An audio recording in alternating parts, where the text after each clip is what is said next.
Hello viewers, আসসালামু আলাইকুম। আবেগ প্রকাশ করে স্যাম্পেথি পাওয়া যায়, ভালোবাসা না।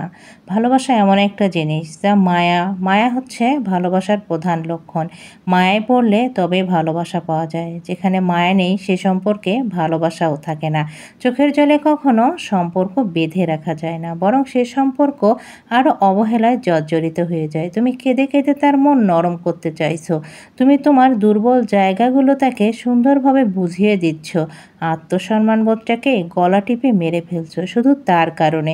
তুমি ভাবছো একদিন হয়তো সে আবার আগের মতো হয়ে যাবে, কিন্তু তুমি ভুল।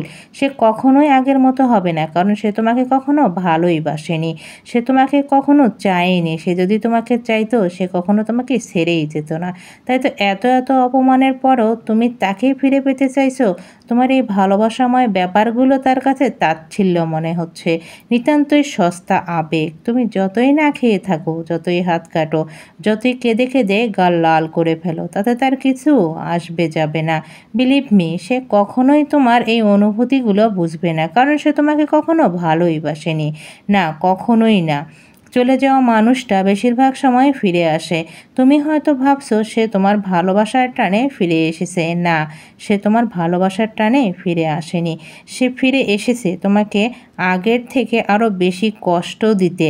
হ্যাঁ, তোমার ভালোবাসাটা স্পেশাল ছিল, কিন্তু তুমি যাকে ভালোবাসো সে মানুষটা স্পেশাল ছিল না। তোমার চারপাশে ঘটে যাওয়া প্রতারণার গল্পের প্রতারকগুলোর মতোই একজন। তুমি যাকে ভালোবেসেছো সে একজন বহুরূপী, সে একটা প্রতারক। তুমি যত দুর্বল হবে, যত স্যাক্রিফাইস করবে, সে তত তোমাকে অবহেলা করবে। তার দেওয়া প্রতিটা কষ্ট নীরবে মেনে নিয়ে তুমি তার সিম্প্যাথি পাবে, ভালোবাসা নয়। 50 বার কল মেসেজ দিয়ে একবার রেসপন্স পেয়ে তুমি খুশিতে লাফাচ্ছ, মনে রেখো এটা ভালোবাসা না, এটা তোমার অনুভূতির বিনিময়ে পাওয়া ছোট্ট একটা সিম্প্যাথি।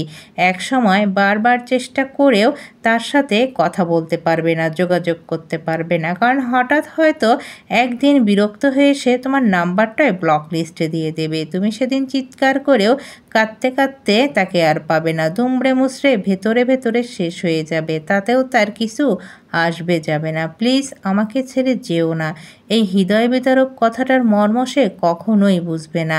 তাই তোমার এই অমূল্য ভালোবাসা, অমূল্য চোখের জল, অমূল্য অনুভূতিগুলো সেখানে ব্যয় করো যে তোমার মূল্যায়ন করবে, যে তোমার অনুভূতিকে বুঝবে, যে তোমার ও চোখের জলকে সম্মান করবে। যে তোমাকে সম্মান করে না সে কখনোই তোমাকে ভালোবাসতে পারে না।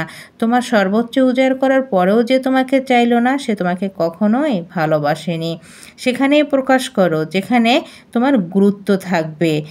গুরুত্ব পাওয়া যে মানুষগুলোর জন্য তোমার আত্মসম্মান হারাতে হয়, সে মানুষটা অবশ্যই তোমার কাছে গুরুত্ব পায় না। সে মানুষটা তোমার কাছ থেকে শুধু এটুকুই আশা করে, ঘৃণা। সে মানুষটা আর যাই হোক তোমাকে ডিজার্ভ করে না, এটাই বাস্তব।